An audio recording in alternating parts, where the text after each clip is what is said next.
जो M9 में है उसमें हम कौन सा लगाएंगे? उसमें हम लगाएंगे सिंगल लीडर सिस्टम, कि एक हमारा सिंगल लीडर होगा, बाकी हमारी लिटरल ब्रांचेज होगी, यही है बना रहे। मगर सिंगल लीडर में भी दो चीज़ें आती है। सिंगल लीडर में आप वर्टिकल एक्सेस पे काम कर रहे हैं कि टॉल स्पिंडल पे काम करें। वर्टिकल एक्सेस का मतलब है कि आप एक हॉरिजॉन्टल टाइप में एक ब्रांचेज लेंगे ऐसे करके, और वो हो गया वर्टिकल। एक हो गया आपका टॉल स्पिंडल, इसमें वर्टिकल एक्सेस नहीं चलेगा। क्यों नहीं चलेगा? क्योंकि आपका प्लांट टू प्लांट डिस्टेंस कितना है? तो ये तो एक साल में ही आपके 3 फीट चलेगी पूरी शाखा, तो इसीलिए इसमें वर्टिकल एक्सेस भी नहीं चलेगा। वर्टिकल एक्सेस आपने चलाना है अगर 111, सीडलिंग 793, और जो पौधा टू पौधा डिस्टेंस है वो कम से कम 9-10 फीट रखना पड़ेगा आपको, तब आप वर्टिकल एक्सेस पे काम कर सकते हैं। ठीक है जी, क्लियर होगी बात? जब आप हाई डेंसिटी पे जा रहे हैं तो आपको टॉल स्पिंडल पे काम करना। टॉल स्पिंडल का मतलब है जी कि ये शाखा आपने उगाई, इसको हॉरिजॉन्टल, इससे बिलो हॉरिजॉन्टल। जैसे आप इसको बिलो हॉरिजॉन्टल ले लेंगे, जो ये बेंडिंग हुई है ये भी गलत हुई है इसमें। ठीक है जी, तो ये इसकी बेंडिंग कैसे होती है, और कुछ चीजें मैं हाई डेंसिटी की और बता दूं।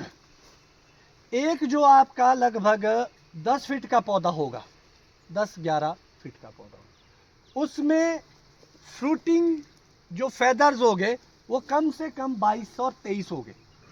कितने हो गए? 22 और 23 होने चाहिए। अगर आप 22 और 23 लेते हैं तब जाके आप 20 से लेकर 25 किलो एक प्लांट से क्रॉप लेंगे। अगर आपने फेदर्स घटाए फिर आपकी प्रोडक्शन डिप करेगी, आपने ज़्यादा ले लिए तो आपकी क्वालिटी डिप करेगी। तो ध्यान रखना 22-23 के आसपास ऐसे हो, और 4-5 एक्स्ट्रा इसलिए लेने हैं कि हर साल आपको रिन्यूअल करनी है शाखा। उत्तराखंड में जब मेरा आना हुआ तो मैंने नीचे से लेकर, शायद चड्डा जी के बगीचे थे वो, 1-2 बगीचे देखे मैंने हाई डेंसिटी में, तो मैं रुका भी जी वहाँ।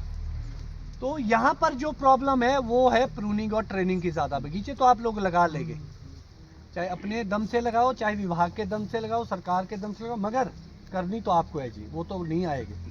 अब बड़ी बात आती है कि जो ये आप सिस्टम बना रहे हैं, इसमें प्रॉब्लम कहाँ आ रही है? प्रॉब्लम यहाँ आ रही है, आप ये देखिए, बेंडिंग नहीं है और भी बहुत सारी चीज़ें नहीं है। आपने नॉचिंग से ढंग से फेदरिंग नहीं निकाली है।